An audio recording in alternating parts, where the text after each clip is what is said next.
All this drama in Pakistan makes you forget there is a war that's on in Europe. This is day 35 of Russia's invasion. After all the airstrikes, all the destruction, there's finally some hope. More talks were held on Tuesday. Officials from Ukraine and Russia met in Turkey. The Ukrainian side came with concessions. Number one, neutrality. Ukraine promised to abandon its NATO bid. They will not go after the membership after all. Number two, non-nuclear status. Ukraine will never try to build a nuclear bomb, they said.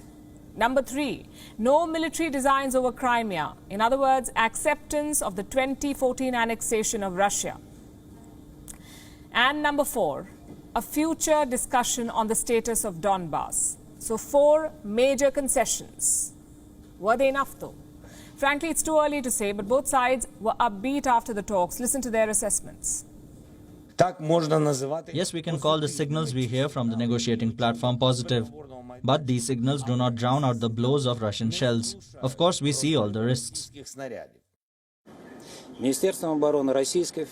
In order to increase mutual trust and create the necessary conditions for further negotiations and achieving the ultimate goal of agreeing and signing the above-mentioned treaty, made a decision to radically, by a large margin, reduce military activity in the Kiev and Chernihiv directions.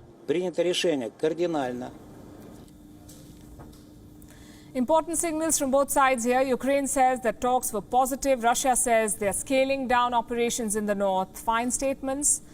But do they trust each other? So far, there are no signs of a climb down by Russia. In fact, the city of Chernihiv was bombed overnight. Libraries and shopping malls were hit. And these attacks trigger a trust deficit, if there wasn't already one. This trust deficit could derail the talks. And you can't blame Ukraine for that. They're on the back foot here. They are the ones making concessions. So naturally, they're suspicious of Russia's intentions. Which brings us to Ukraine's demand. What do they want from these talks? They want security guarantees. Ukraine wants world powers to guarantee its safety. Make sure that something like this never happens to them again. But here's a question. Who can give this guarantee? The US, Europe, Israel, Turkey, all these countries are candidates. But not all of them trust Russia.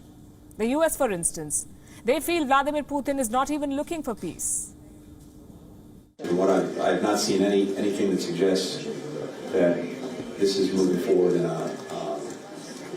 an effective way, because Russia, at least we've not seen signs of real seriousness. But if Ukraine concludes that there is, that's good, and we support that.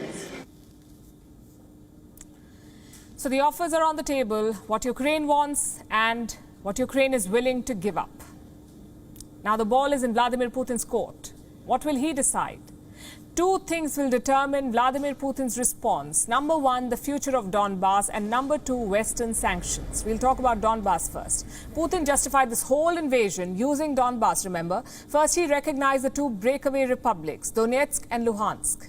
And then he talked about liberating Donbass. So clearly, eastern Ukraine is Putin's prize. And what is Zelensky's plan for eastern Ukraine?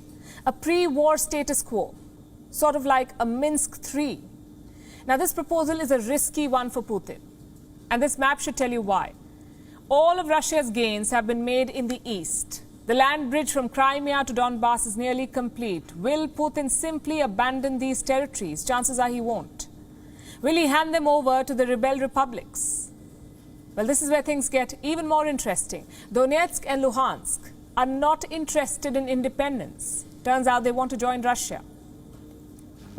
At this moment, we follow the line that Donetsk People's Republic is recognized as an independent sovereign state. As for joining the Russian Federation, as for the wish and aspiration, they have been clearly stated since 2014, the desire to be part of Russia.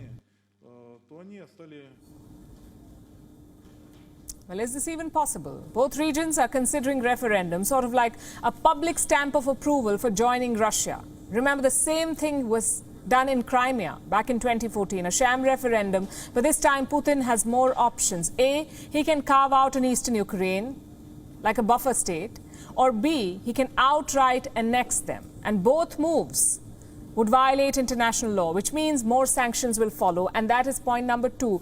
Putin needs those Western sanctions lifted. He needs to rejoin the global economy. The problem is Ukraine cannot offer that. They cannot guarantee the lifting of sanctions. Only the US and its allies can, because they're the ones who put these sanctions in the first place. And this could be a big challenge for Volodymyr Zelensky. he must sell any peace deal to two groups. One, his own people, because they have fought fearlessly, they've sacrificed so much. Will they accept these humiliating concessions? And two, the West.